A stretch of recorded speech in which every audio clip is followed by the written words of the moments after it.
We're talking about cancer all day long. And right now we're really gonna dive into talking to kids about cancer. And I think sometimes it can feel intimidating, as Dr. Liz mentioned, to even talk to your peer, your closest friends about cancer experience, about what is cancer, about your expressions. And so again, I just kind of want to like acknowledge that. If anyone needs a break at any point during the day, and I want to thank you. Thank you guys all for being here just to kind of engage in this learning with us.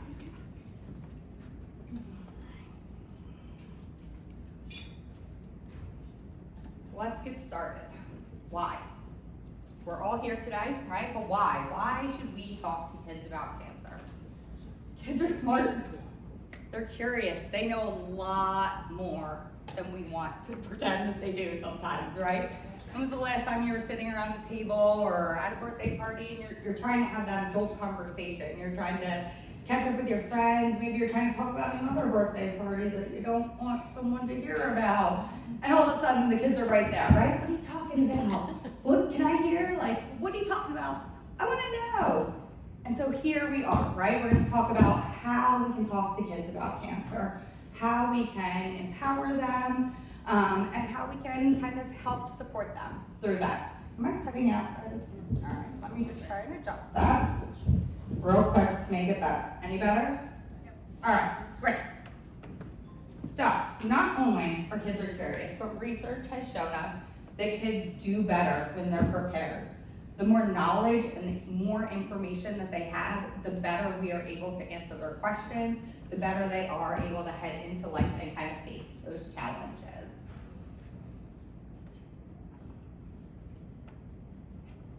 I think the other thing that's really important is by starting these conversations, it opens that door. It's an opportunity that throughout the cancer journey, we can have open communication. Kids have that ability to ask us those questions, right? We are their trusted adults, whether they're our children, children in our community, and we want to be that for them. It increases trust in us. If we're constantly telling kids, we're not going to talk about that, or that's not for you to know, or lying to them, how are they going to trust us, especially with these big, important topics? So we want them to trust us so we can be those supportive individuals for them. But guys, here's what gets me like really excited. We don't have to do this work, right? We get to do this work. I know that might sound a little weird, and again, it's a heavy topic, but I just want to reframe this conversation for a second. Many of you got home from work yesterday after a long day. Maybe you had a sink full of dirty dishes, right? Like, the day has just become overwhelming. And so here it is, you're ready to wind down, and that pile of dirty dishes is just staring at you, and you're like, great, I have to go do those dishes now. I want to reframe that for you. You get to do those dishes. Having dishes in your sink means that there was food on your table. It means you have running water in order to do those dishes. These are things we take for granted. And guys, I had to wake up at 4:45 this morning to be here. I don't look at it that way. I got to do that. I have the opportunity, the privilege to be here in front of all of you to hopefully equip you with some language, some tools, and some strategies to be able to go into your community and support these children. So if you don't hear my words today, it's fine. We've got resources to send you home with. We've got things you can look back. I really, if nothing else you take from Caitlin today, please take that with you, that you get to engage in this work. And I know some days it's hard. And I know some days you're not gonna wanna do this. I'm a child life specialist, guys. We always have to have our happy face on. And it is hard work, but we get to do it, and I'm excited.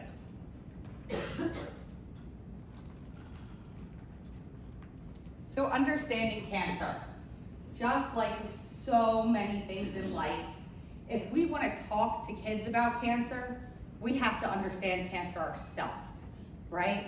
I can't give you directions on how to get to the Hyatt unless I know how to get here myself. I can't tell you about a football game unless I know the rules of the game. Maybe I can say, go sport. Maybe I could tell you that they get a field goal of points. I know football, guys.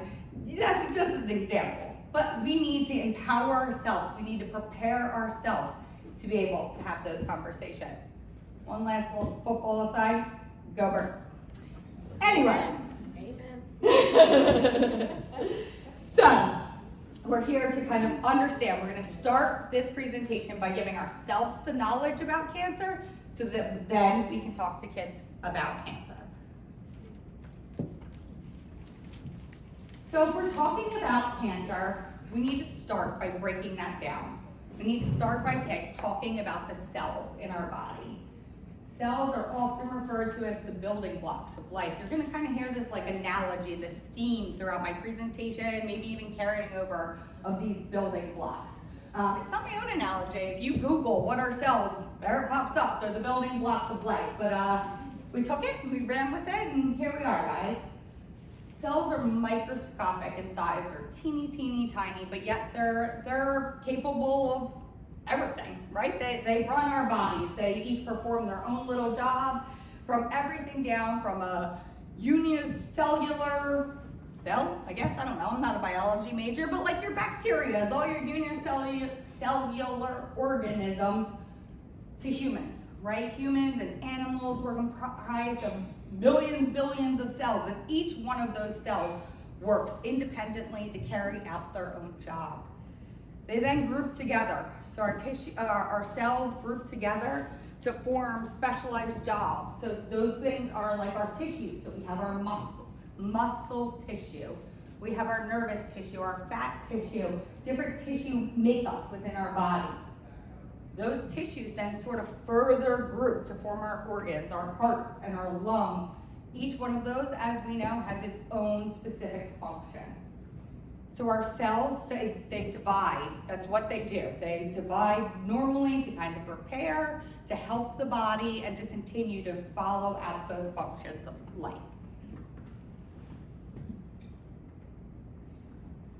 So what is cancer? Cancer is a disease that develops in those cells. It develops on a genetic molecular level.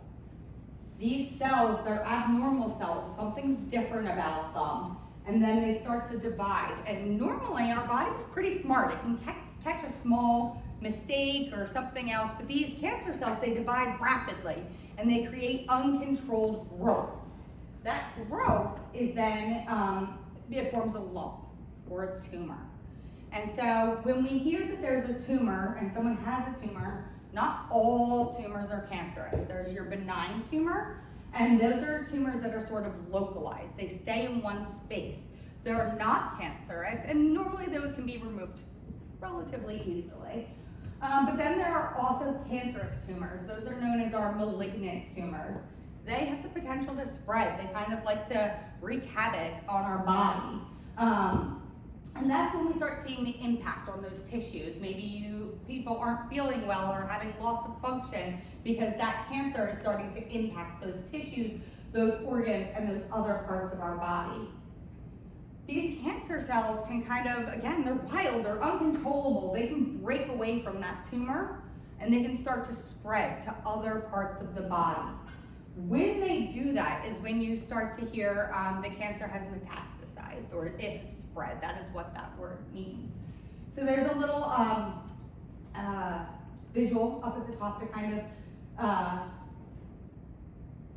guide you through that, guys. So we have the normal cells there, and then you can see something changed. There's something a little bit different. And as those cells multiply, that's when your stage 2 and 3 cancer come in. There's that evidence of growth, and then that malignant cancer is when it invades and kind of takes over that surrounding tissue.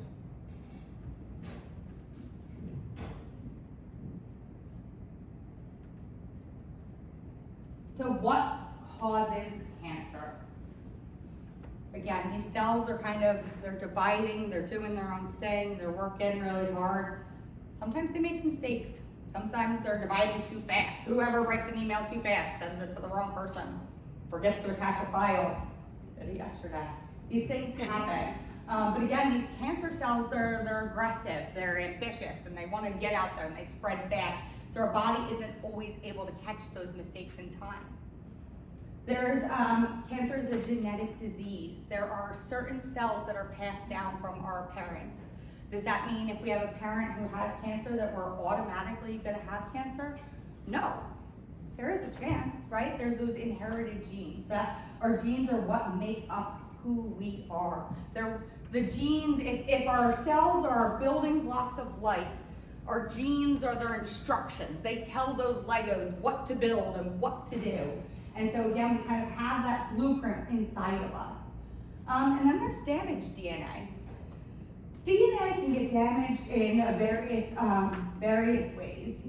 This is when those environmental factors start to come in, carcinogens. There's also risk factors such as age. There's things we can't control, like our genetic makeup. So we sort of all come into this life with our predisposed yep, we're gonna scratch that word. We're gonna come into life kind of with our pre-exposure, what could impact us with cancer, but there are things we can also control. Sun exposure, eating healthy, exercising, right? And while maybe, like Liz said, eating that junk food may not cause cancer, eat healthy habits, eating better. These are all sort of our cancer fighting agents and things we can do.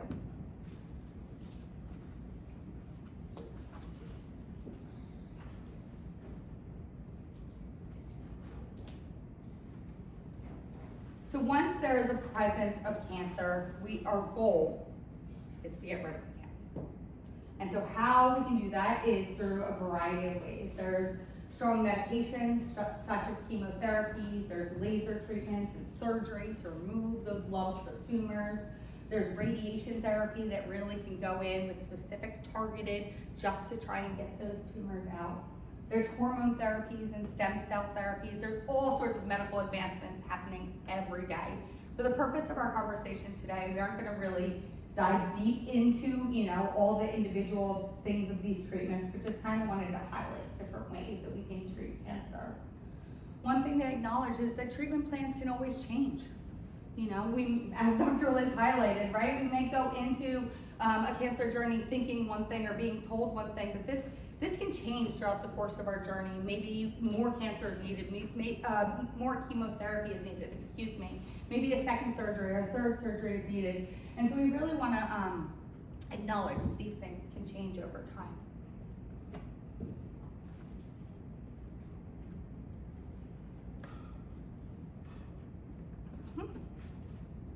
Oh, goodness. All right.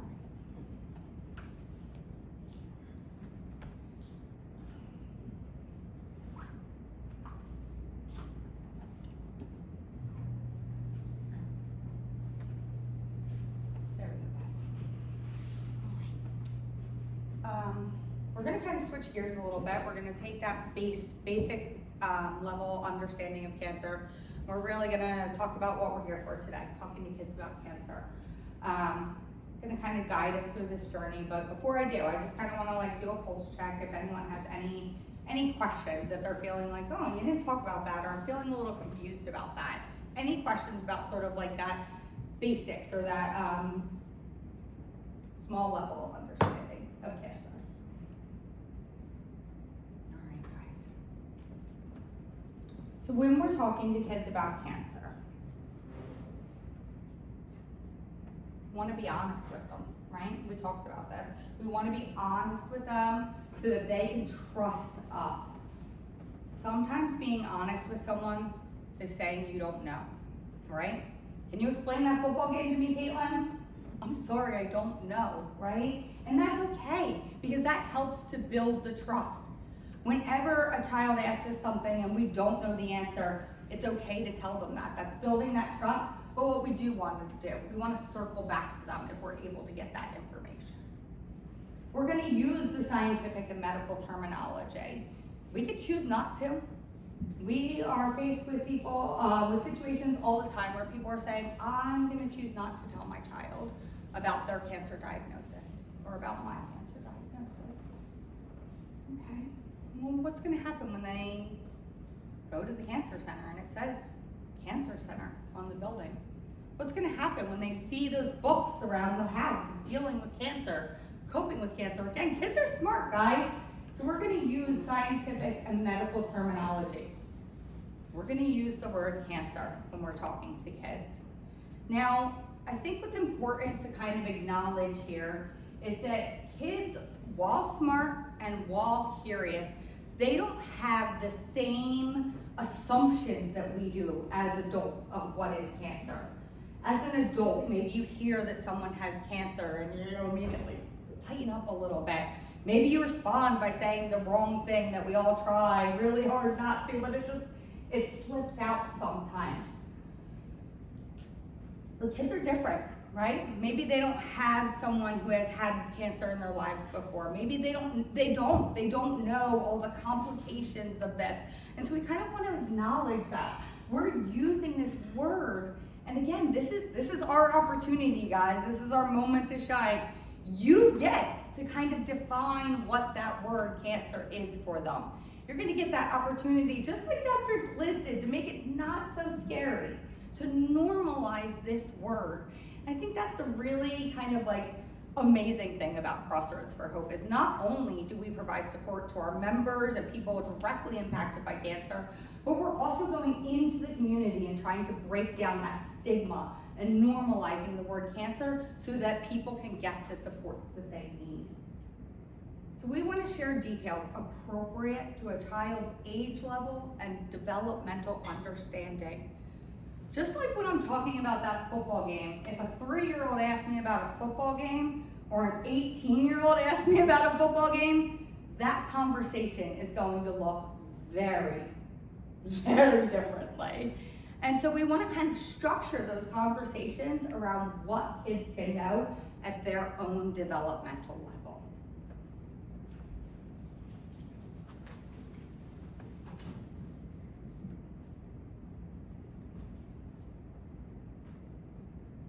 So when we're talking development, you're going to hear me talk about developmental level as opposed to chronological age.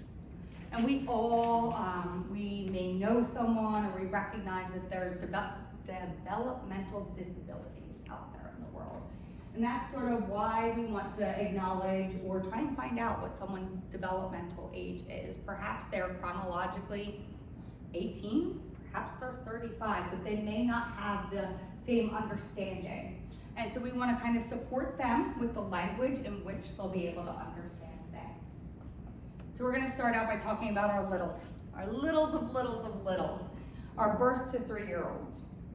So children at this age, they're, I'm going to say obviously, right? We're still forming our language development. They're not going to understand a concept as big as illness or a concept so big as cancer. But they are going to notice that something's different. Maybe there's changes in their routine.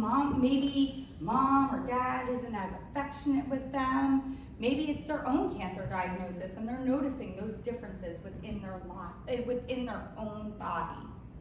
Once we start to get to the older side of this age group, that 3-year-old level, because again, 0 and 3, it's a pretty big difference there, guys. But once we start to get that 3-year-old level is when we can really, they might start to have a little bit of an understanding and we can use words like illness, but we still want to support those little guys. We still want to support them even if they don't understand the word cancer. How can we do that? We want to try and limit changes to the routine whenever possible. We want to be able to kind of instill new routines that can kind of stay consistent through treatment if possible.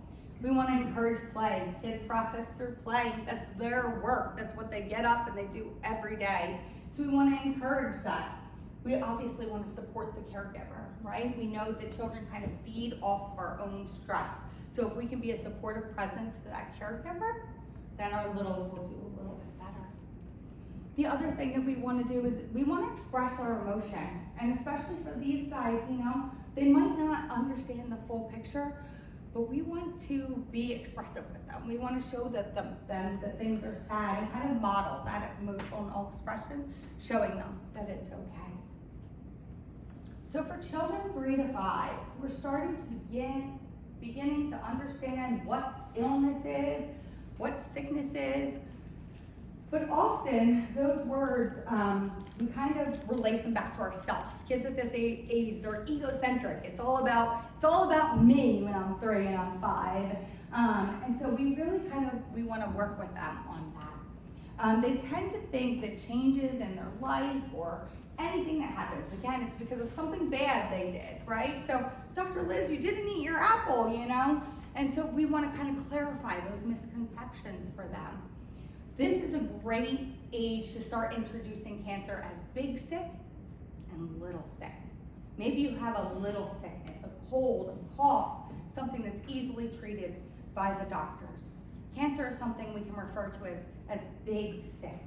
So mommy, daddy, grandma, they're big sick and the doctors we need a lot of medicine. They might not feel well. We also want to use that concrete language. We want to use the word cancer again. We want to provide words for their experience and things that they may be feeling for them when necessary. It looks like this is making you sad. I can see you're really frustrated about that. Again, kids kind of forming their language here. And so whenever we can, we kind of want to label those experiences and emotions for them to help form that. We want to answer their questions, even if they're repetitive. This is hard. This is really hard, guys. Often I'm asked, how do I talk to a child about cancer? And I think this is one of the first things that I say, you know. We're going to revisit this later, but this isn't going to be a one-time conversation. Your child is probably going to have these questions again and again and again. And that can be exhausting to continue to explain it, but we want to meet them where they are. We want to support them where they are. So for children age 6 to 12, at this age, they are really starting to begin the concept of illness. They can understand the difference between cancer and a cold. On the younger side of this, we're kind of coming out of that egocentric phase. So we may still think that the illness is caused by something that we did or something that someone did to us. They were mean to me, so of course they got cancer. Children may also think that people or objects cause cancer, that you can catch cancer. It's something that you can digest. I ate an apple and that gave me cancer. I ate a gummy worm. So they begin to are having other experiences with the word cancer. In this age range, you know, cancer is prevalent. It is here. It is all around us. So perhaps by this age, children have already experienced someone in their life, whether within their family or their community, has had cancer. So again, that knowledge, that understanding of cancer may be starting to form in this age range. I recently supported a child around 6 years old, and the first thing the mom said to me was, "Our dog died of cancer last year." So I'm so afraid when I tell them that I have cancer, that is going to be what they think, because they have that experience. So we really want to address misconceptions at this age level. We really want to try and clarify to those kids, you know, it wasn't the gummy worm, it wasn't that someone was mean to you. We want to provide outlets for self-expression, journaling, music, dancing, ways to get out their feelings appropriately. We want to offer choices where appropriate. And I think a lot of these apply really all throughout. A lot of life is uncontrollable, even for adults, but especially for kids. You know, they're kind of like bossed around all day long. You have to do this, you have to do that. And especially when cancer comes into play.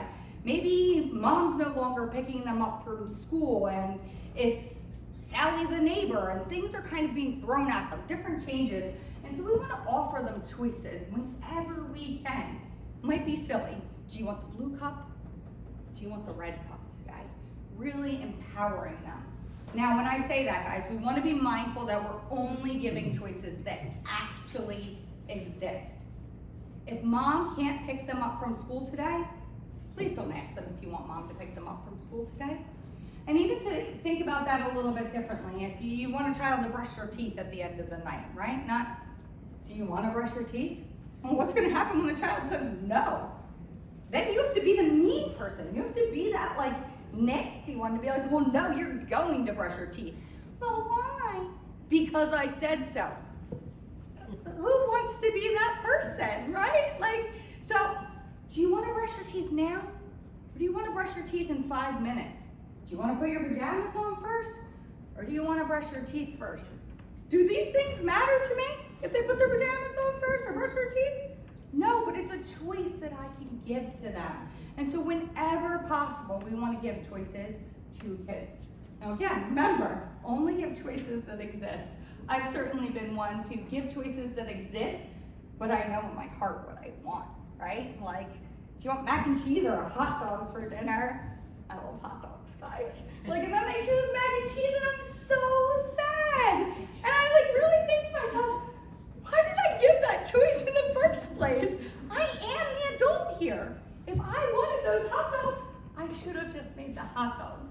So let's give choices when appropriate and when we can, but also recognize that we are the adult, we are the trusted individual to support these kids. So our teens, the teens. The teenagers can understand more abstract concepts. They're gonna understand that there are different causes of illness, different causes of cancer. They're more likely they're going to ask more specifics about this question. What does that mean? They want to understand the treatment. They want to understand the outcomes. And guess what, guys? They have phones. And if you don't tell them, someone else will. Whether it's Google, whether it's WebMD, or whether it's a chat room or someone on TikTok. If we, as the trusted individuals in their community, don't give them this information, if we don't empower them, they're going to find it anyway. If they're smart, they're savvy, and they might even be doing that before 12.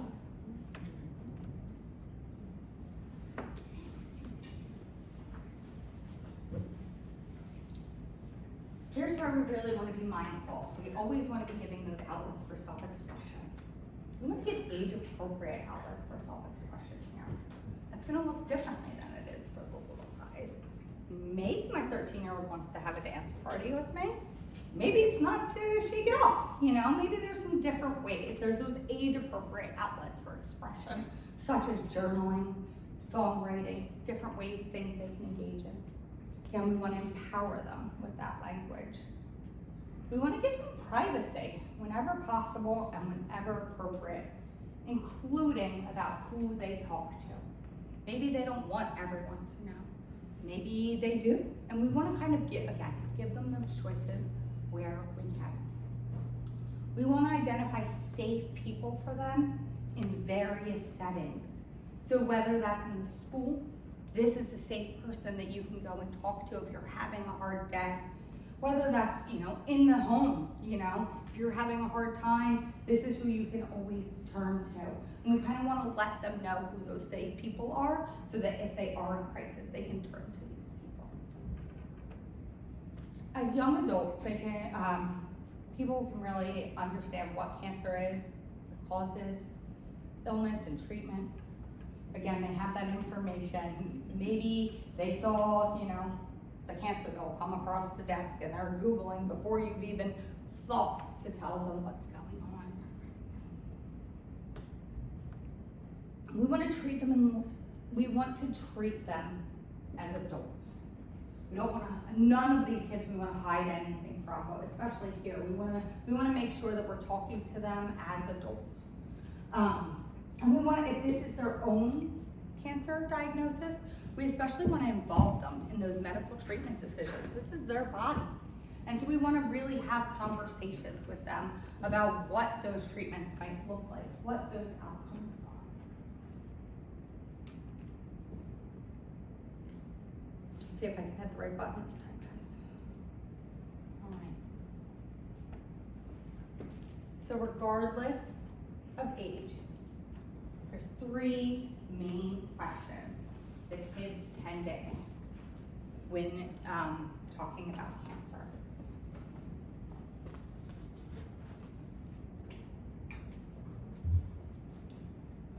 Kids often ask, what is cancer? Again, we want to keep that developmental level in mind when we're talking to kids about cancer. Many kids are sort of satisfied with that simple answer. Cancer is an illness, it's a sickness, it's big sick. Other kids, they want to know more, right? You're information gatherers, tell me everything. When explaining cancer, we want to keep it simple. We want to keep it honest. Children need to understand that cancer is a different kind of disease than the cold or the flu. Again, this is happening at that genetic, that molecular level. It's a different kind of sickness. And so when talking to kids about what is cancer, we want to make sure that we're matching their developmental level, their understanding, and kind of building off simple explanations and not overwhelming them with information. Children often ask, am I going to get cancer? Children might believe that cancer spread from one person to another person.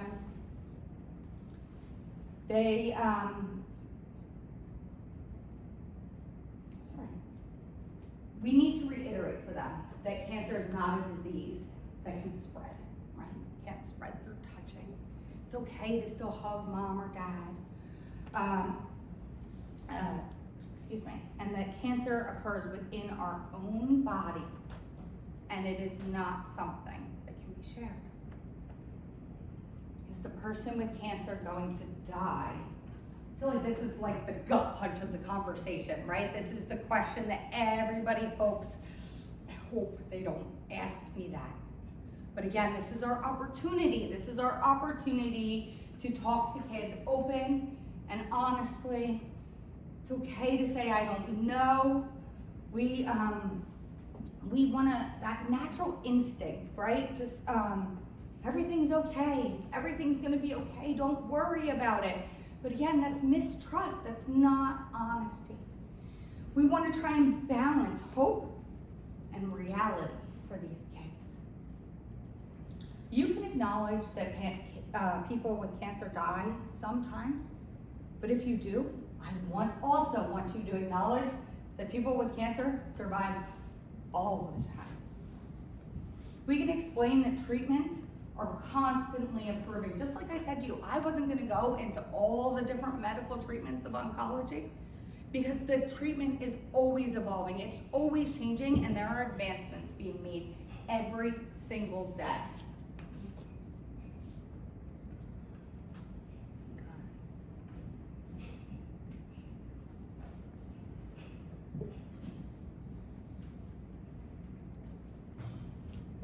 We're gonna have a little fun. Kids like to play. I like to play. Talked a little bit about Legos and bricks, and now we're gonna build. We're gonna build together. We're gonna build an understanding. So, you are in each of your bags. There's a little Lego and Play-Doh kit. You do not have to take it out now, but you're more than welcome to. This is sort of our little take-home tangible. Again, we want to empower you with language, and we want to empower you with tools to bring into your community. So there are 2 little Play-Dohs within your bag. You can sort of feel free to, mush all your Play-Doh colors together like the little kid would. You can keep them separate. I also wanted to give you 2 Play-Dohs just in case you wanted to work with different kids and being mindful of infection control. Can't really wash Play-Doh. So guys, we're going to talk to kids about cancer, and we're going to answer those 3 questions for them. What is cancer? Am I going to get cancer? And is the person with cancer going to die? We can do that and have a little fun with it. So if our cells are our building blocks of life, and they stack together to form different things in our bodies, one thing you can do is sort of invite the child to build something with their Legos. So they can build whatever they want, truly. You can build a nice little wall here. If we're dealing with a specific type of cancer, a bone cancer, maybe you can encourage the child to build a bone. Same thing with the brain. I don't claim to be a Lego master. I might have to like look up some directions on how to build a specific organ, but you can do it. The information's out there. But really just that, again, sometimes with kids, less is more. Let's keep it simple, right? So we can sort of use this model to help educate them. So we have our cells, and they build together nicely to form our tissues, to form our organs in our body. Then something changes within one of these cells. And there's a couple fun ways that I feel like you can demonstrate this to kids. Again, we want to give them choices, right? So we could say to them, this cell is all funny to me. And something's starting to change.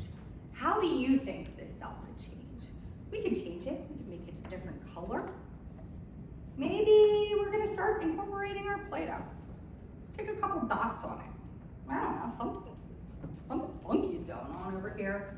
I don't know really what it is, but something different is happening with my cell. There's over 100 different kinds of cancer, but they all boil down to cells acting differently. So let's demonstrate that, right? We got my little cell starting to act a little bit differently here. So now as this cell starts to divide and replicate, it's making more funny cells. Now something weird's going on with this cell over here.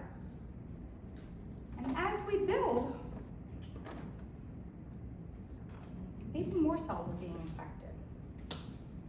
Or perhaps they throw a Play-Doh.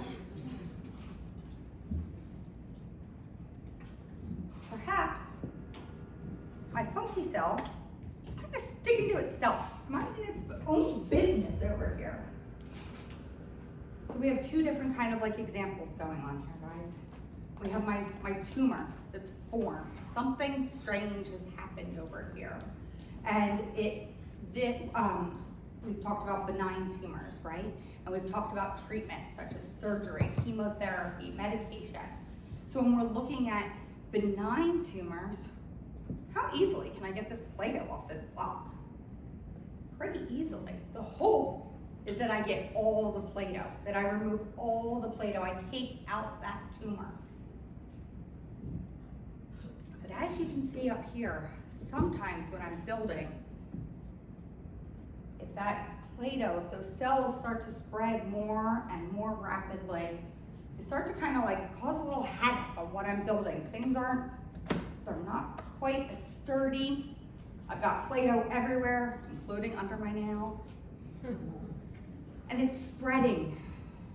It's affecting things, just like the way cancer affects our body. So now my building, it's not as strong as it once was. It's feeling weaker. It's more susceptible to falling down, to needing rest. These are ways that we can sort of introduce the concept of cancer to kids in that fun, engaging way. You guys have much smaller Legos than I do. You can take a block and sort of encapsulate it in the Play-Doh to show how the cancer has taken over that cell. Other things that we can do is really kind of, again, letting the kid be the oncologist or the block doctor, letting them go in and take out that cancer. What special tools do you think you might need? We've talked about that word chemotherapy. The doctors can go in with that medicine. Can you be the doctor and help me get that cancer out of there? Help me get that the Play-Doh off of that block? We can also talk about how cancer might start here. It might hang out over here, guys. It might spread, but it's all kind of like staying nicely over here. But then as that cancer breaks away and it travels through our bloodstream or our lymphatic system, it might start popping up over here. That's the metastases of cancer. That's cancer spreading. It's now affecting say this was, and we've decided this was the brain in our conversation. Maybe this is our lungs and the cancer's over there now. And so we can use this tool to take something really scary, like cancer, and make it a little fun, a little bit easier for kids to kind of understand this big word that we're talking about. I'm gonna leave my cancer cells up here. Anyone have any questions about my Legos and Play-Doh before we kind of move into how we're gonna take all of this information and really, again, empower you on how to use it all? No? Yeah? So when did you start with the concept of using the bricks? I mean, it seems very, of course, similar to the multiplication and the reduction of the cells. Mm-hmm. But did you try already to teach children with it? Like how? Yes, so we have successfully used it, used this model to both talk to kids about their own diagnosis or a parent's cancer diagnosis.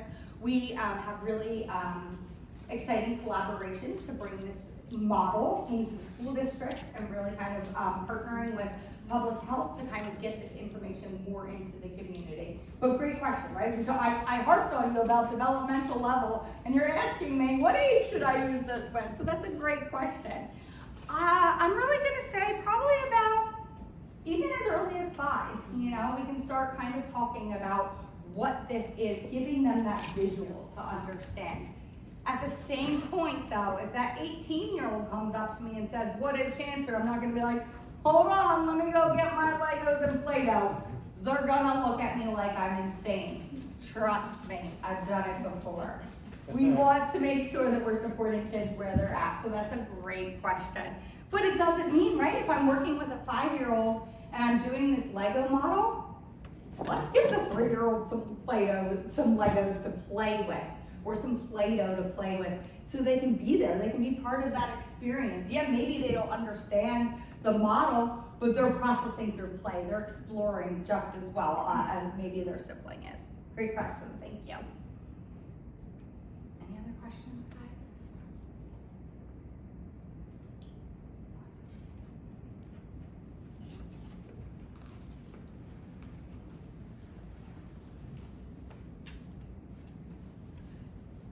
So when we're talking to kids about cancer,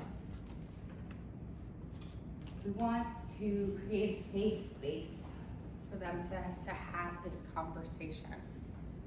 I don't know what everyone thinks of immediately, but for me, my safe place is my bed. It's my respite at the end of the day.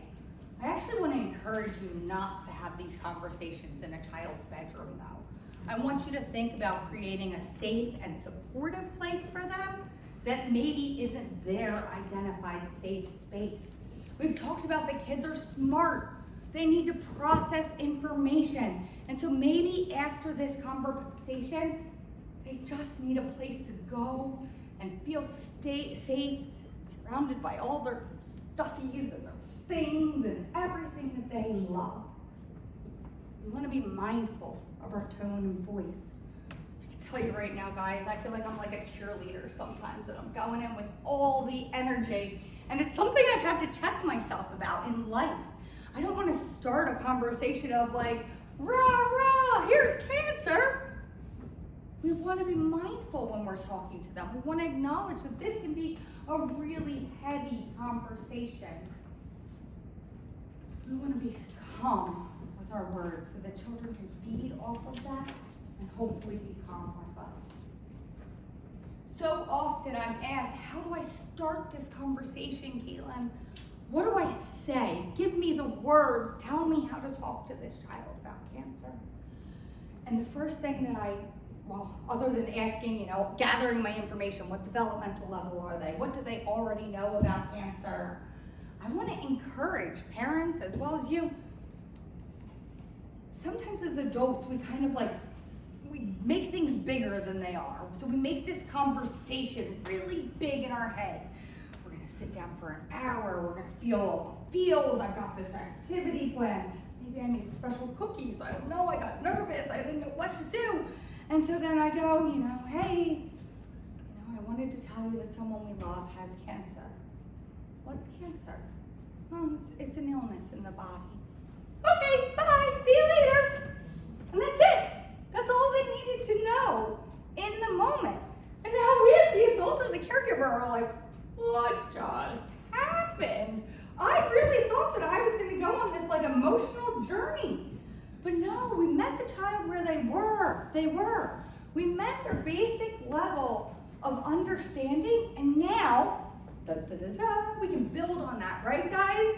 So now, maybe tomorrow, that child's coming back over and saying to me, you talked about that word cancer yesterday. I've got some questions. All right, let's go. What are those questions? What are the things we can talk about? We want to ask children what they already know about cancer. Because again, this conversation is going to look differently based on kids' own experience or experience of others around them.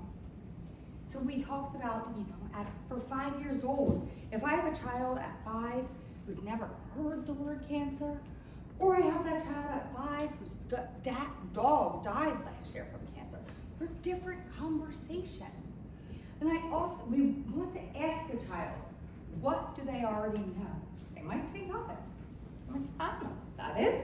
Okay, great, I'm here to talk to you about it.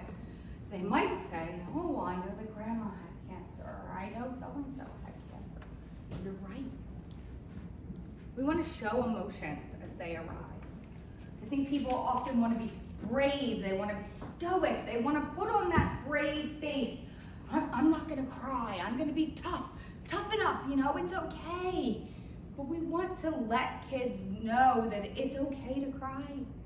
It's okay to be mad. It's okay to be frustrated. And so as we ourselves are having these conversations, perhaps we're sitting there and we're crying ourselves.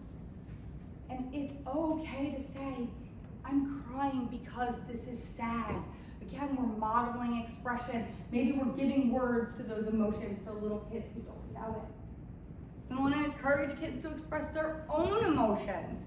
Are you angry? Are you sad? We don't necessarily have to ask them, but we want to let them do that. Of course, in a safe and supportive way.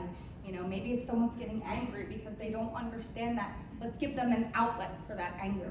Punch a pillow, not the wall kind of thing. We want to provide reassurance and validation. I think more than anything, kids, humans, we just want to be heard. We just want to know that someone is listening to us and truly hears what we say. And that's not the, I got it. We want to maybe repeat the words back to them. I heard you say this. I hear you, that you're scared of what's going to happen. And that is okay. We want to validate those feelings that come up. You're scared, that's okay, this is scary. And we want to do that throughout the cancer journey. Meeting children where they are, providing outlets for that emotional expression.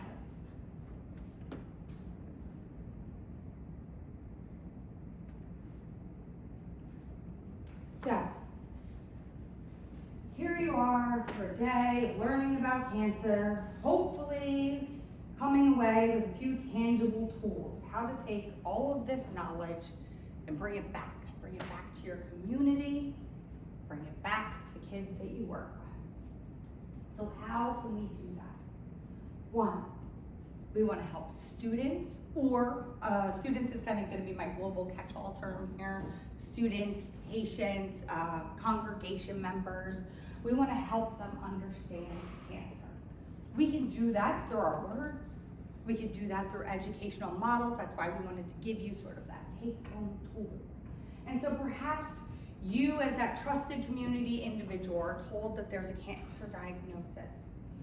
And so we want to create that safe space, but we also want to help someone, right? Like we want to acknowledge that this is something that we can do. So a child, family member was diagnosed by cancer. It's okay to ask the parent, Have you been able to explain that to them? Do you need any help in doing that? I have kind of a fun way to do that, if that's okay. We need to get permission from them, of course, but this is a tool, right? This is something we can do for them. Often, people are asked, what can I do for you?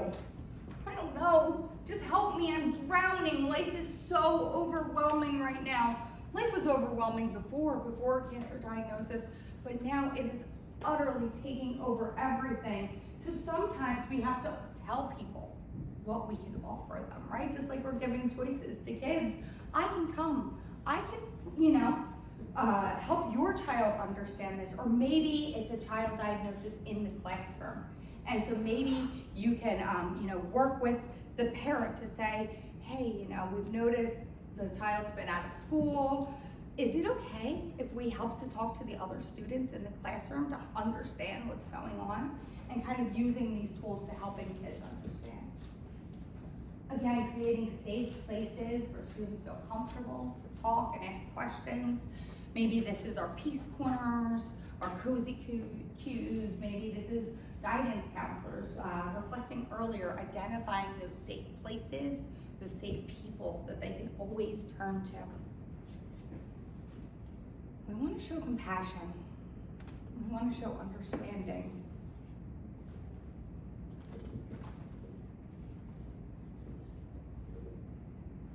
Sometimes it's easy in life to sort of make those comparisons.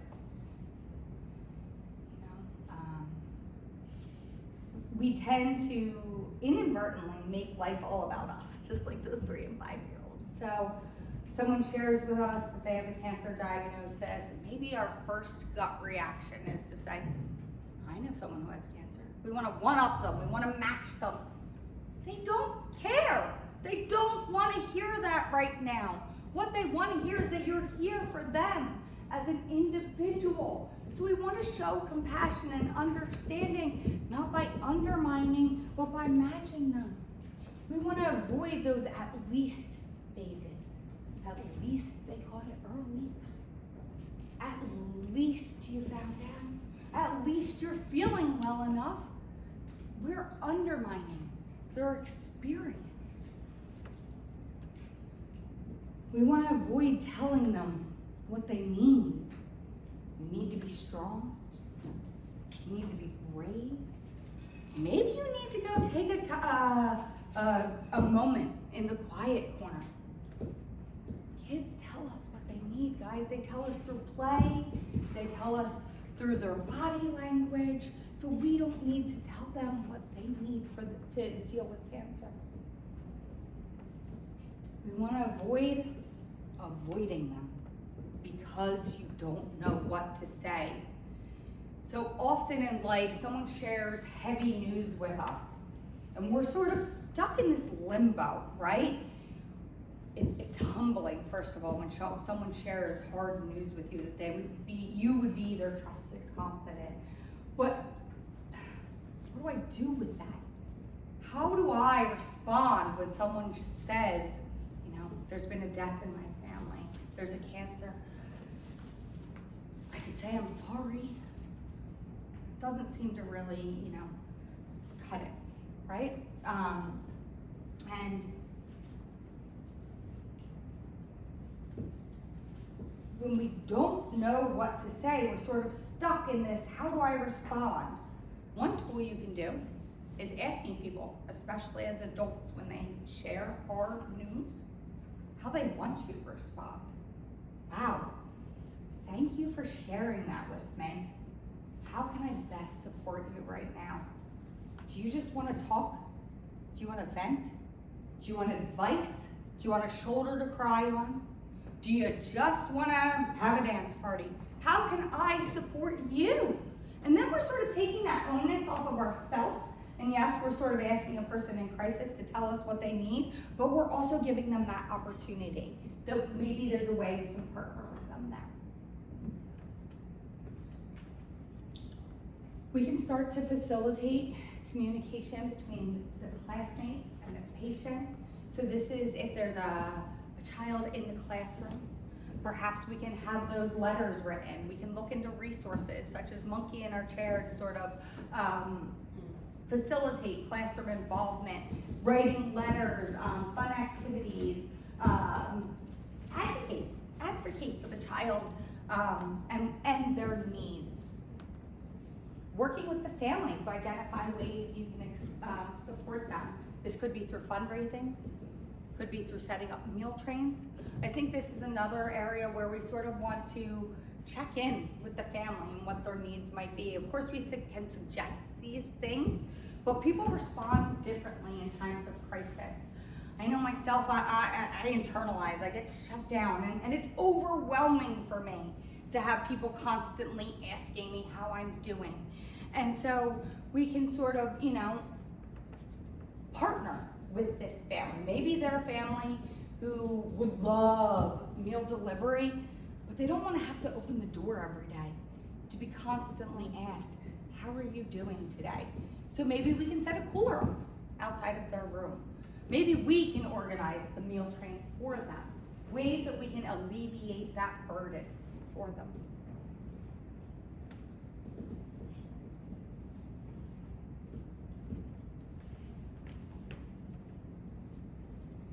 Need the phone clicker. All right, so we have books that we can use. We've listed some of our favorite books up here that we use to kind of talk to kids about cancer. These are books that kind of take cancer and break it down at that different developmentally appropriate levels. They acknowledge that cancer is hard, and they give kids the tools to be able to sort of work with them. Right here, these are books that are very specific to cancer. When we break for lunch out in the hallway here, we have a whole table of some of our preferred resources. Not only these, so you can feel free to kind of like flip through them, check out what they're also all about, but we also have books about grief and loss. We have emotional expression books out there, so I encourage you to kind of stop by that table.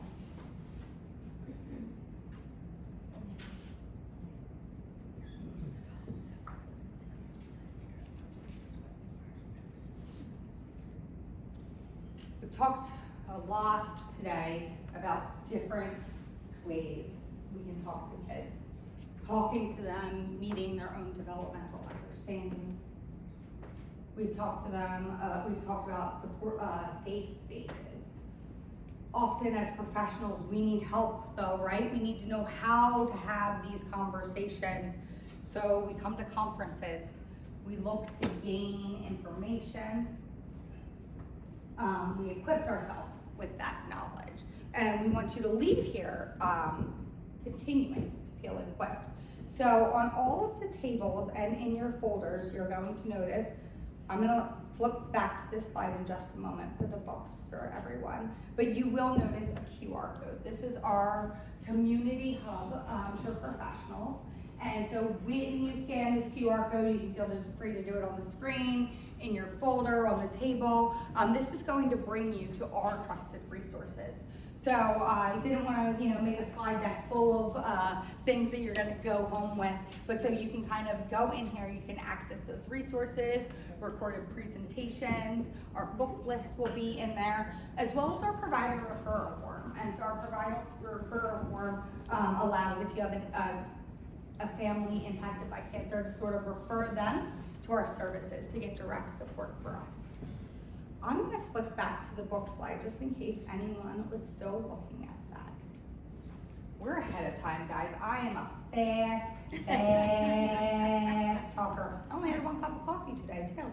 But I want to take this, I want to use this as an opportunity to talk questions. If anyone wants to come up and play with blocks. Or just to chat. So what are you guys thinking about right now? How's everybody, we'll do a little quick check-in. How's everybody feeling? What questions might people have about how you can kind of take everything we talked about and go into your community and apply it? I would think demonstrating how cancer spreads the Legos, because I think it's on page 10 of my book. I have an actual doctor, Dr. Reed's in the book, and she talks about in the book cancer, what cancer looks like, right? So sometimes I think, because she actually has a model what cancer is, that might be too heavy for kids. So I'm going to use this activity when I'm doing this work with kids when I get to that page. So Awesome. thank you for that. Of course, I love to hear that. I could send you the Amazon link for these big blocks. You need a big demo. I just want to see if I can get extras in the bags. Yeah. Absolutely. What other questions might we have? Yeah. Do you have any, I'm just thinking about when Dr. Liz was sharing that she had, we've been in remission and coming out of remission, and kind of any language around, I think lots of times when remission happens and then there's a diagnosis that comes back or a different issue that's caused by the treatment of the cancer and things like that, of just what's a good way to address that with kids and kind of that language? Yeah, absolutely. Great question. Also reiterates, right, what we talked about earlier about really asking kids about their understanding. This truly happened to me just the other day. We had a new member come to us. It was a mom who was having a second diagnosis, and sort of went into my default, right? Of like, oh, well, tell me what the kids know about cancer, about your diagnosis. And it was sort of like, well, this is old hat. We've been here. We've done this. They know the basics of cancer. That's not my concern right now. We beat this once, and now it's back. And so, I think using that honest language, right? The doctors tried their best. We tried medicine to help get rid of that cancer. Unfortunately, it came back. Maybe it came back in a second place, and using that model, maybe using those treatments and side effects, and talking about how. Here's what we're going to talk about. So I'm going to come over here, and I've got my plate up. And so chemotherapy is a medication. And it's a strong medication. And so the goal of chemotherapy is start to remove those cancer cells, right? To take out those Play-Doh. Chemotherapy is strong, stronger than my Play-Doh. And sometimes starts to mess with my cells. And that can make our bodies feel sick. Chemo doesn't know just to get the orange cells, and sometimes it starts to make people feel more tired. So I think that's one way that you can kind of explain treatments and side effects is acknowledging that while doctors are trying to, only remove this cancer, that it has different effects. But when talking about remission, I would really I'm just reflecting that what comes to mind for me here is really that emotional expression, right? But what might they be fearing? Maybe that they're fearing there that they themselves are going to get cancer, or that no one else, that person might never get better. And so kind of talking about not only what cancer is, how it spreads, and all those basic things, but talking about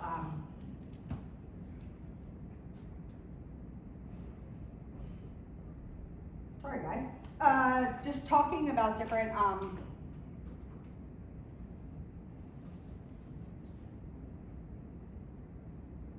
just different treatment options, things that we can do, different things the doctor will try. So last time we tried a medication called chemotherapy. This time we're going to try something different to really happen. We don't know why. We don't know why that cancer came up. We don't know why it came back. We tried everything. We worked really hard. And I think those are just kind of some of the ways we can break that down. Yeah.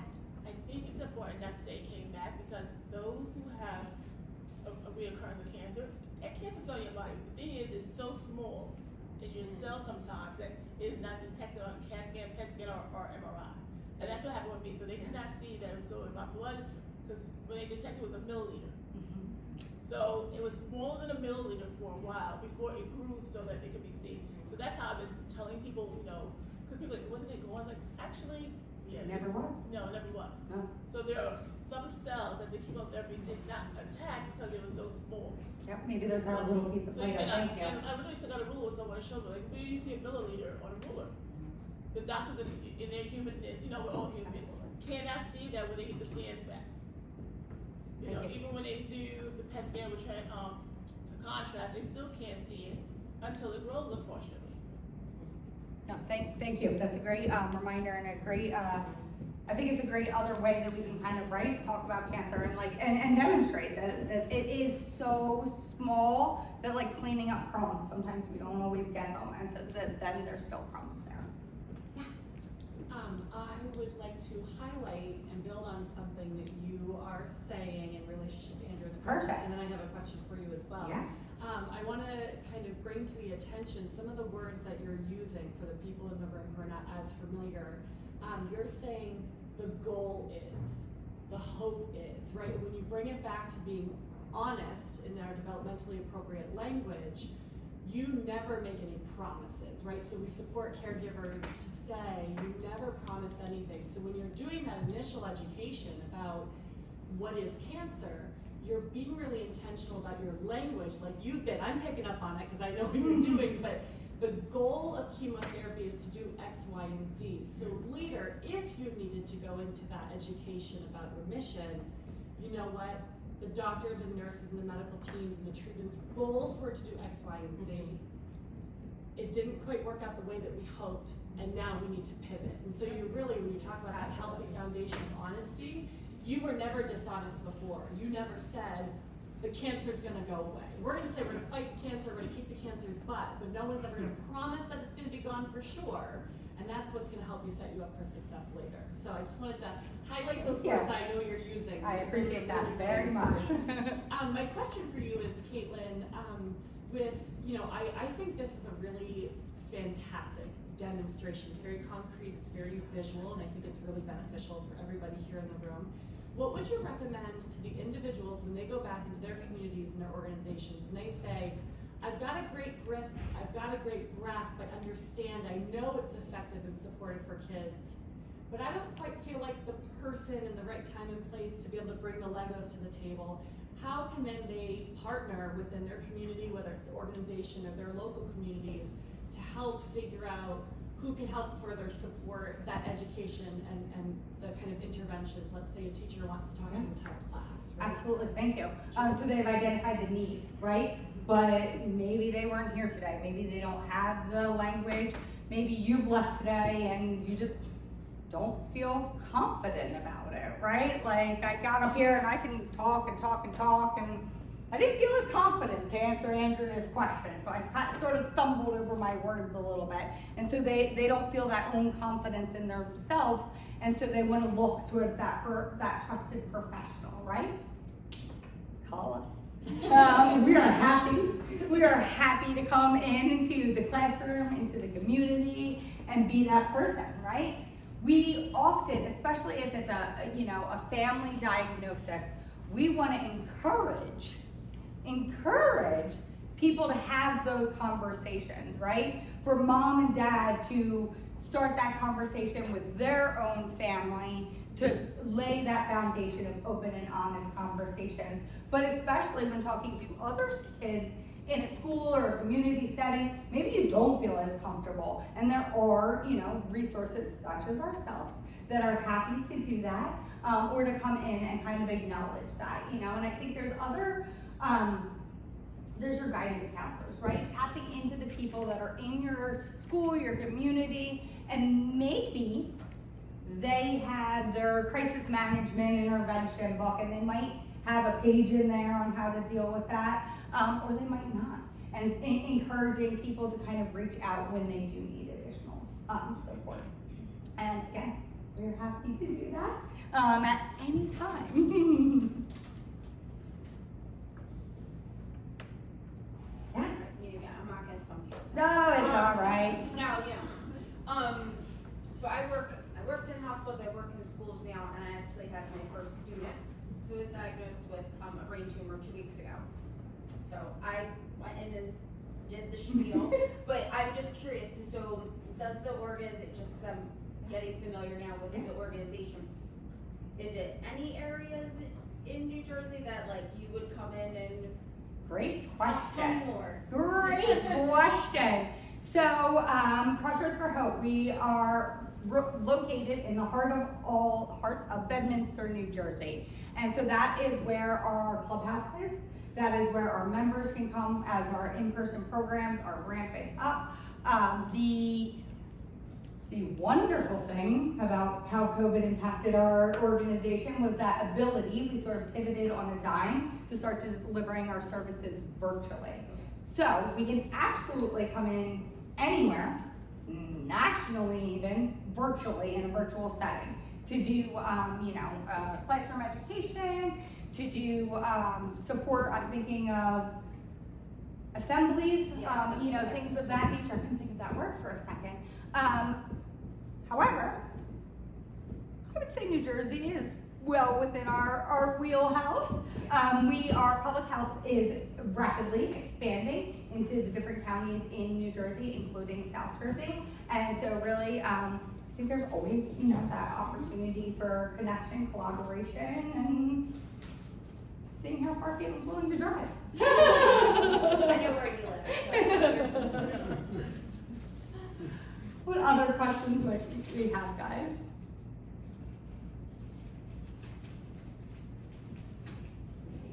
Yes. My brain immediately goes to big picture stuff. I love it. How do we connect all the different connection points that our network has already? And I'm wondering, will you be using this tool to help the youngsters that are members of the student movement against cancer? And I know we don't have many chapters in the state yet, but that's growing, I hope. Yes. Are we going to use that as a tool to educate them and also tell them about our resources and how they can help the student population understand more about cancer? Absolutely. Rather than you having to go out to every single school in the state, you're managing your lifestyle. So, but also, we are developing our health champions network in local communities. Is there a notion, and I don't know the answer to this, is there a notion that we will actually develop health champions that could work with children and youth as opposed to the adult population? Yeah, I absolutely. know there's crossover there, but would that be a possibility?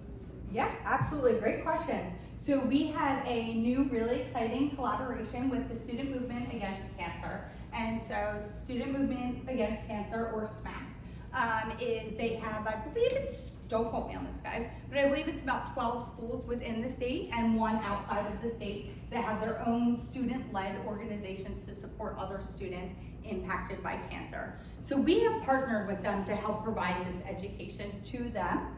And so actually next month, I am going to present, they call it a smack talk, which I kind of love.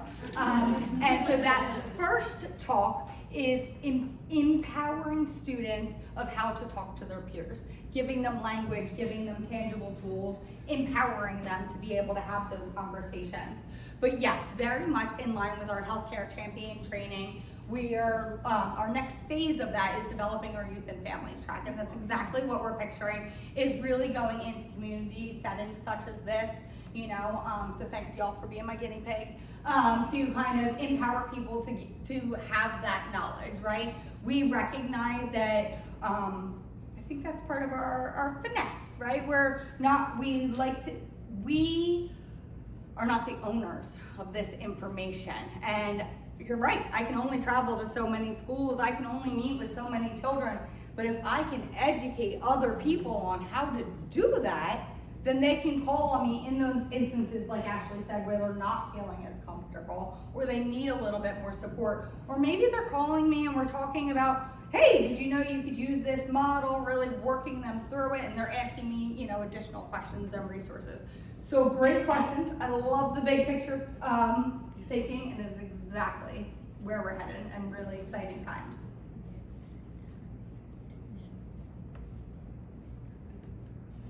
I have a question. Yeah. Do you have anyone to help you speak Spanish? Do I have anyone to speak? I work for the organization, I'm just putting this in the room. But Yes, absolutely. I appreciate the question. Yes, so we do have Spanish-speaking team members. We have Spanish-speaking members in our social work team as well as our public health team. So I myself do not speak Spanish. I would absolutely love if I had held on to those 5 years of Spanish that I took. And I tutored Spanish in college, guys. It's really embarrassing. But it's just one of those things that just was like, whoop, not using that anymore. But yeah, so we have people within our organization to come and be able to help kind of deliver those services and programs and translate for us in Spanish. I'm just gonna out myself over here. I love that you brought up SMAC because I'm actually an advisor of one of the chapters at Somerville High School. So I just love that it's getting more. That's right. So now that I know that you'll be the one next month, they're voluntary, so I try to encourage my students to attend. Yeah, we're looking forward to it. May I just bring you away from the stage and ask a supplementary question? How simple is it to establish a SMAC in a school? So that probably would depend on the administration more than anything of that school, more than anything else. I would say that the organization itself, SMAC, is vibrant and they have lots of resources. It was pretty simple for me. They have a whole toolkit to get you. I think the biggest challenges would have the buy-in from the students, have a faculty or staff advisor that's willing to take on that role, and like I said, support from the administration. But in terms of the SMAC organization, they are very, very supportive. It's been great to work with so far.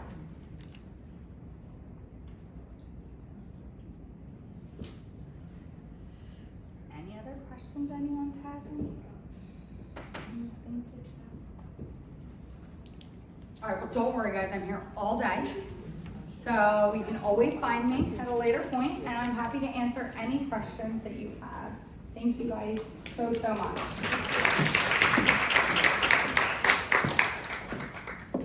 Okay, so it's time for lunch. Thank you for all of your engagement during the morning hours. Thank you, Caitlin. I just want to remind everybody, we'll come back on the mic before we break out this afternoon, but a reminder, our breakout sessions will be taking place in 3 different spaces throughout the building. The Kids Kicking Cancer, the breathing techniques will happen here. And then there are 2 salons, AB and CD, and those are on the 2nd floor. So maybe just familiarize yourself if you have a break between now and lunch. But we'll break out close to 1 o'clock, so we have every bit of an hour to relax, network, and if you have any questions, we'll have Dr. Liz set up as soon as we get her situated with this table down at the book signing over in that corner. Okay? Thank you.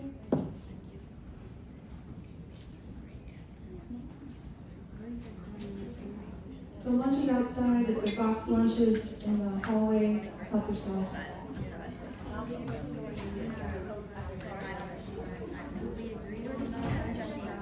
She provided, we're gonna go over, and I don't remember her. Which one are we doing? Oh, we're doing those, the quarter. I think we do like three.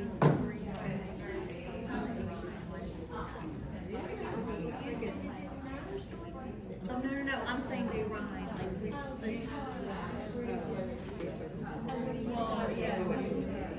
you can do the other. I think they like that.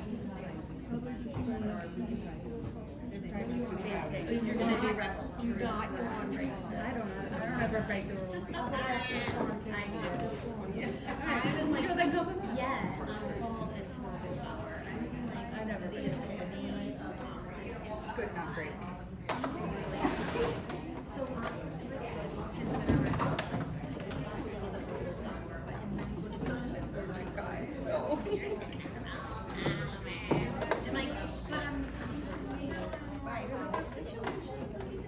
One of the glorious I haven't been in Europe. I'm a pretty big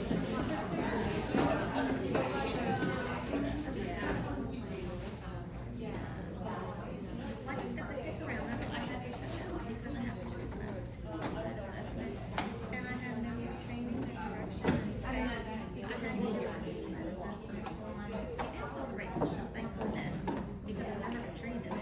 So I was able to do the assessment. I think there was one or two questions I missed. I'm gonna likely say no.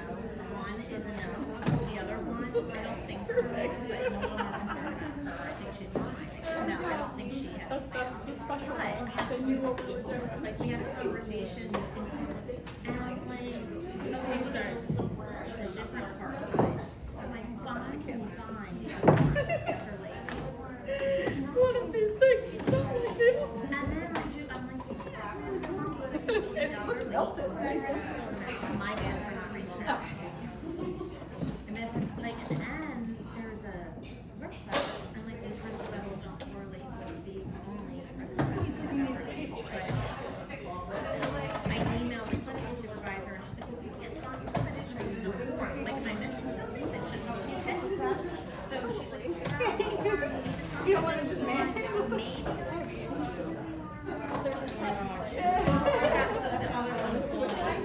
Maybe I'll just push it off till tomorrow. Next week, thank goodness, I feel pretty comfortable. If I did I would immediately next morning call these folks. But to be honest with you, I mean,